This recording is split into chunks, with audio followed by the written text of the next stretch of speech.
अंगनवाड़ी कर्मी 5 दफा दाबी नहीं जिलापाल कार्यालय सम्मुखें आंदोलन।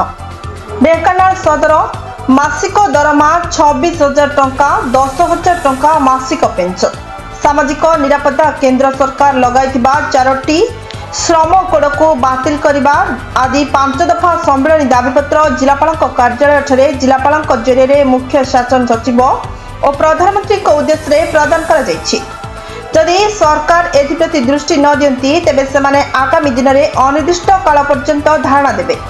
एही आंदोलन में अंगनवाड़ी कर्मी, पाचिका, निर्माण श्रमिक, खेत मजूर एवं विभिन्न श्रेणीर श्रमिक माने जोग देथिले।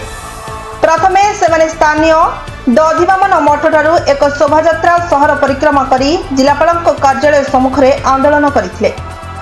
ढेंकानाल जिल्लारू गोकुलानंद बेहेरा रिपोर्ट, प्रतीक्षा न्यूज।